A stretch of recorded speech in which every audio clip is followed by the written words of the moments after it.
How's it going, everybody? Welcome back to another YouTube video. Obviously, it's been a little while within the month since I've done a long form video. We've been pretty much concentrating on the short form top 5 tips videos, but I've already done the Akshan one, so I thought I would use the same footage as I've done for my short form one for this long form Akshan video, because it was pretty much a banger of a match. I did really well with Akshan. I haven't played Akshan in mid for quite some time, but I really wanted to just see if he's still viable in that mid lane. So without further ado, we're going to get straight into the gameplay.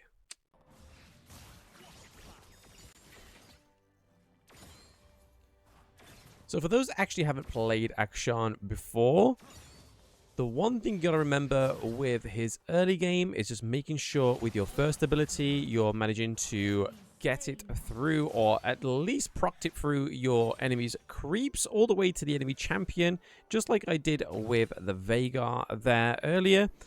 And it's just all about getting that early game poke, just getting as much gold as possible, farming up as much gold as you can, so you can get those early game items, get that early game lead, and just be able to be an absolute monster with these mid to late game engages onto the enemy team.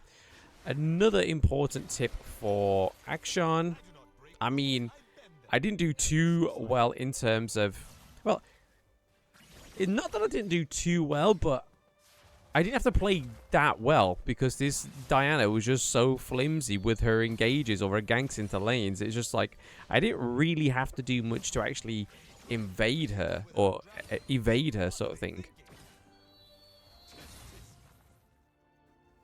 As you can see, the wave clear with Akshan is a lot faster than Veigar's. Obviously, Veigar has his stack mechanic on his Q, but I feel like Veigar's early game wave clear is not as good as Akshan's. As you can see, this engage here as well, Fiora tries to do it. It does force my flash, however, but I'm still alive. She didn't get a kill.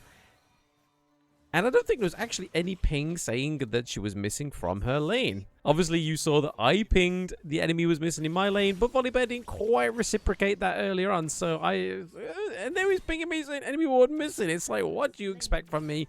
You don't ping that your opponent is missing in lane.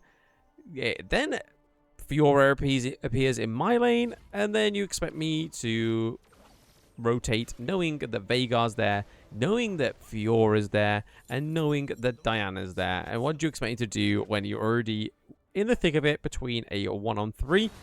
I'm only Akshan. I'm only level 5, but that's more on Volibear, less on me.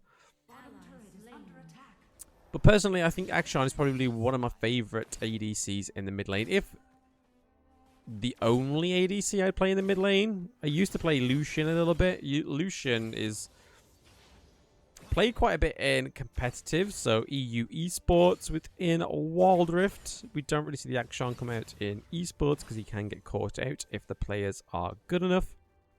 But as you can see here, I'm going to go in onto the Fiora. There is my E ability.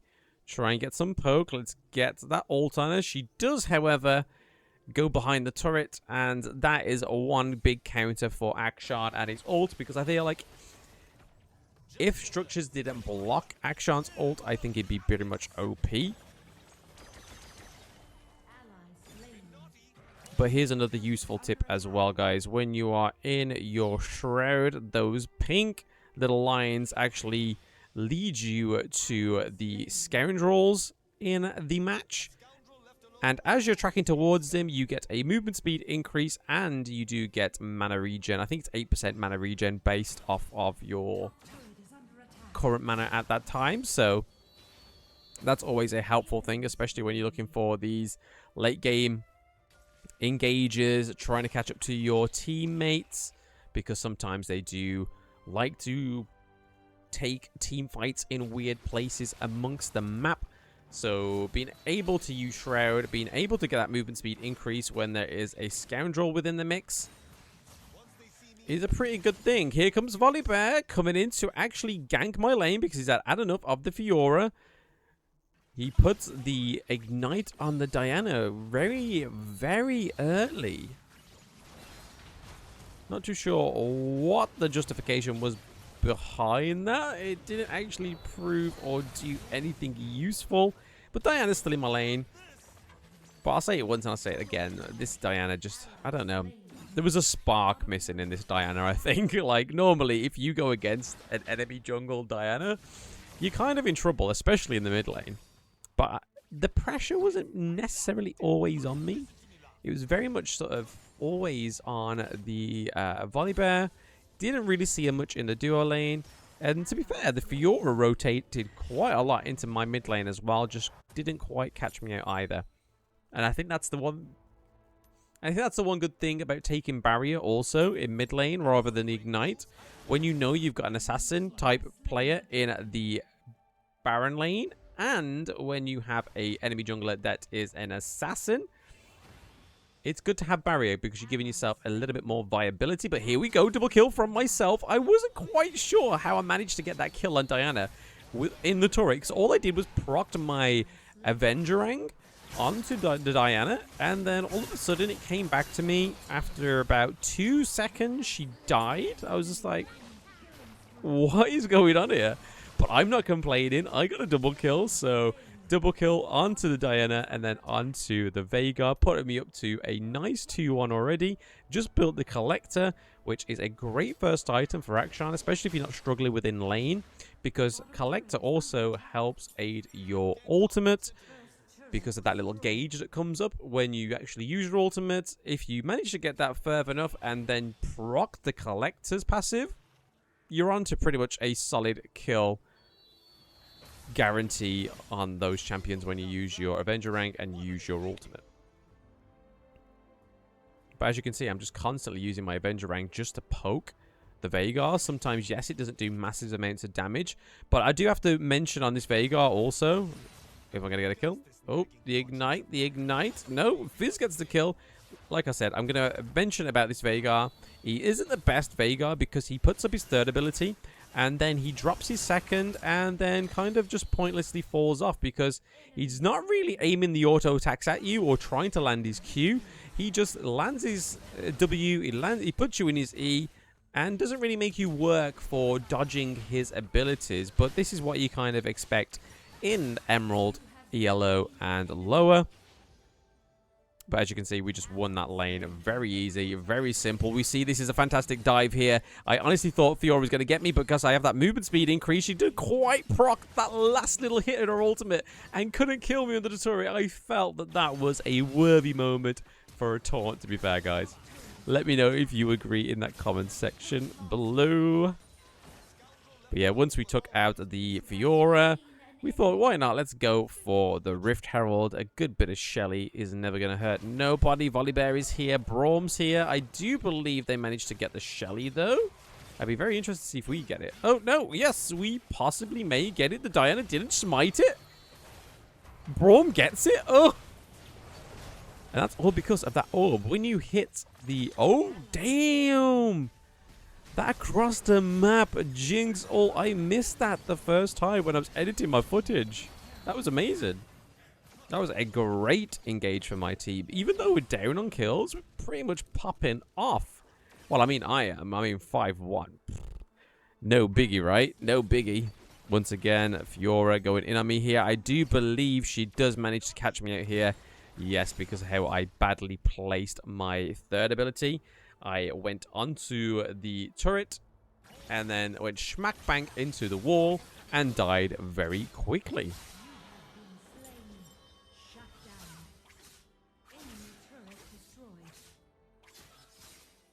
But yeah, 5-2-3, just under 10 minutes is not a bad place to be when you are in that mid lane. We got a massive presence here in the mid lane. Thresh was looking for a catch out on me here. Fizz going for the Ashe. Massive damage onto Ashe. She goes down.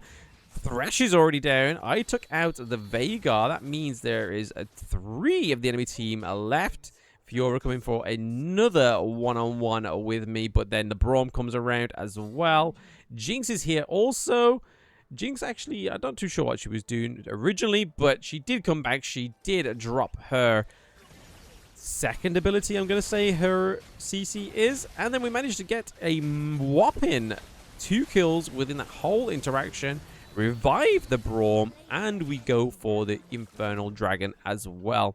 So not only do we get a massive team fight, so we took it was pretty much an unofficial ace because we took out the Thresh early, we took out the Veigar early, and then it was Ashe, Fiora, and then Diana finally died towards the end, which enabled me just to solo up until the Braum came along and decided to actually do something.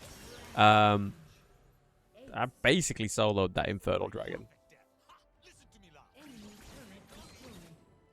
Let's have a quick little look at my build. Oh, am I going to click on it? Yes. So, looking at my build, I've gone for the Collector first item, then Attack Speed Boots as second. I've also gone for Status as my third item and Boot Enchantment. And then we go for Wit's End for the second item due to the Veigar, the Diana. I felt like this was a good item, even though the Veigar and the Diana wasn't particularly the worst champions I was against. I mean, they weren't particularly the best champions I was against, and that was the main reason why I built Wit's End. Other than the attack speed, you get the magic resistance as well. But as we saw from Diana and Veigar's performance from the entirety of this match so far, it hasn't been the greatest. I've been able to basically sidestep Veigar's abilities. It doesn't try and like hammer me with his first and his auto attacks. He just opens with his third, goes in with his second, which I just move out the way, and then once that's dropped, the third is up, and then I either third out of there or just walk out of there because he just doesn't put the pressure onto me, so I don't have to like I didn't have to focus at all in this mid lane. I was just farming, clowning the Veigar. Even with the ganks from the Fiora and the Diana, I managed really well also. But it looks like I decided to go for Bork as my third item, or at least decide to... Actually, no. Enemy slain.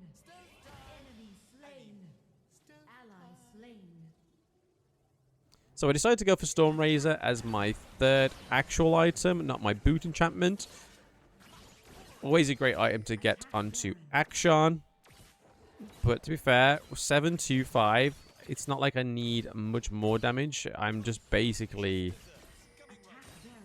improving my chances of getting more kills here, especially with the likes of the Storm Raider, building that Noon Quither as well. There's that ult onto the Fiora, but the Jinx stealing my kill though, but we go straight in onto the Veigar. It is a 2-on-2. We get the kill onto Diana. And we just looking for a way on the Veigar. I was a little bit too slow, trying to find an anchor point for my third ability. And then Ashe manages to secure the kill on Veigar.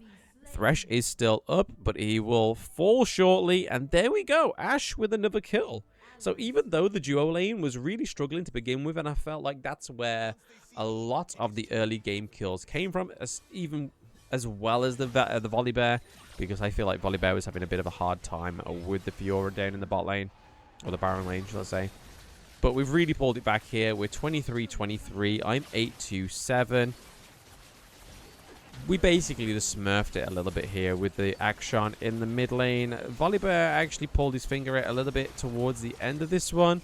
The Fizz in the jungle wasn't doing too bad because he does have the likes of the Braum and the Volibear to actually hide behind, or wait for them to actually engage. Then he can go in with his massive damage with the strike, because the likes of Fizz, Echo, any AP champion or assassin champion with first strike is a pretty big deal in terms of damage towards that mid to late game as well.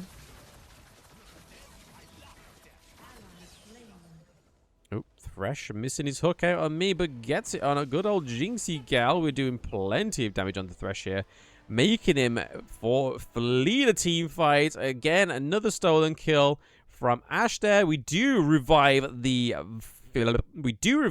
Fizz as well. I get a double kill onto the Diana thanks to my ultimate and the Collector. Oh, what a combo. And here we go. Here's the first inhibitor looking to fall down as well. I don't think the match actually lasts much longer than this 13 minutes and, well, basically 14 minutes. We've got the Baron Nashor minions at the Nexus. The Nexus still has a shield, but 4 out of 5 of the enemy team are down. Me, Braum, and Jinx are at the Nexus, and we take the match. So if you're struggling for a new mid lane main, I will definitely recommend the Akshan because he's always been a great and favorite champion of mine in that mid lane. I feel like he's probably one of the only ADCs that really fits the mid lane due to his kit, due to his wave clear as well. You're able to clear the minion waves pretty fast, and then you're able to leave the lane to gank either the dragon lane or the baron lane because you have your shroud, especially if there is a scoundrel within either of those lanes. You get the movement speed increase and the mana regen as well. So being able to just bulk up your utility for what could be a fantastic engage, and you could walk away with it in at least a double kill or a triple kill, especially when you have the built collector first item as well. But that is all from me from this video, guys. I really hope you've enjoyed it. I love playing Akshan. I love recording Akshan footage for you guys. If you have any questions about any further tips, tricks, or builds, let me know in the comment section below, and I'll catch you on the next video. Peace.